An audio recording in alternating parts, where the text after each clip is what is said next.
Dalam membangun sebuah perusahaan, terdapat 3 pilar utama yang menjadi fondasinya. Secara prinsipil, ketiga pilar ini disebut sebagai 3 aset utama perusahaan.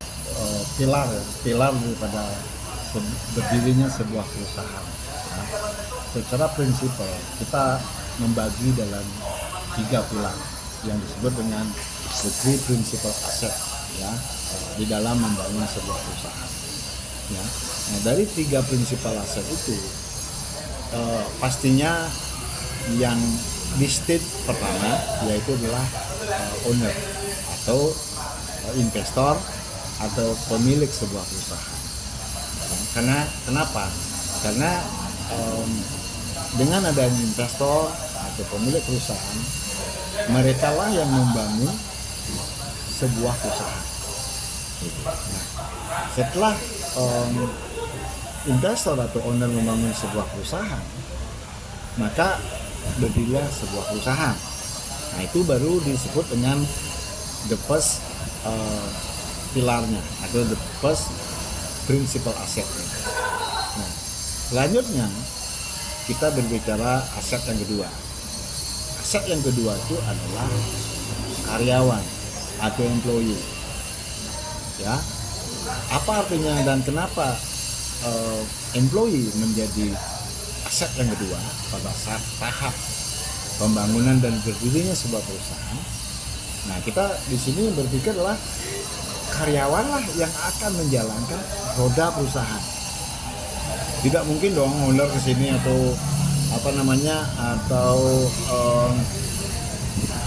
owner ke sini untuk serving kopi pagi ke tamu dan yang lain bersihin kamar, tidak mungkin dong. Nah, disitulah kita sebut dengan employee itu sebagai the second principal asset atau karyawan sebagai aset yang kedua.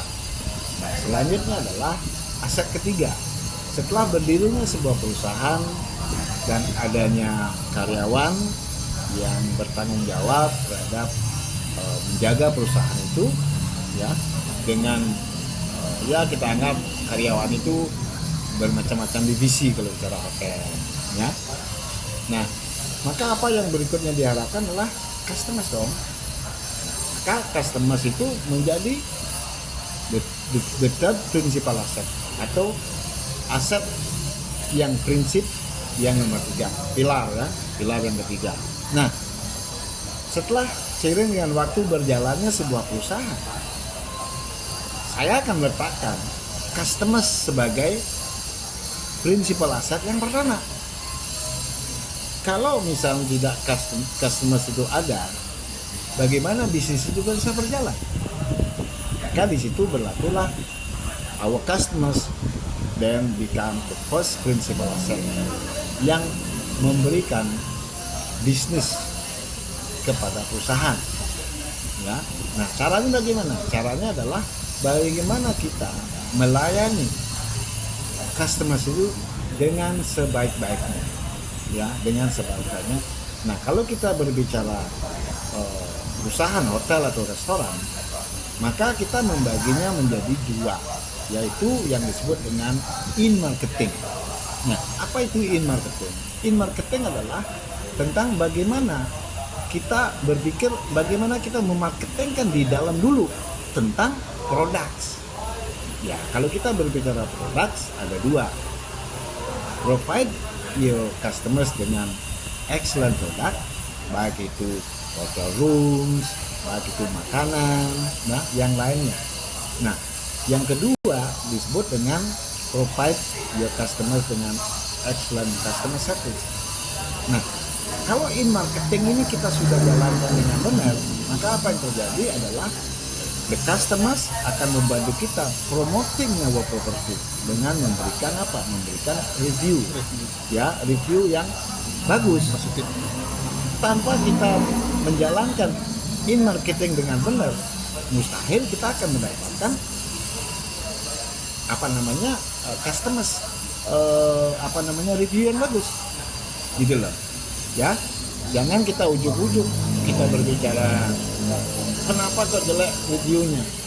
Nah, tapi harus kita melihat ke dalam dulu, yaitu benahi tentang in-marketingnya itu, yaitu produk dan customer service.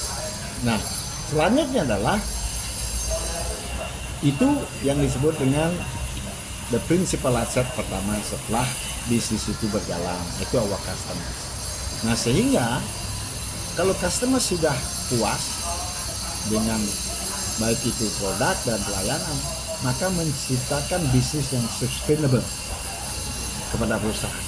Nah, begitu menciptakan bisnis yang sustainable, maka yang kita menuju ke prinsipal aset kedua, yaitu adalah our employee.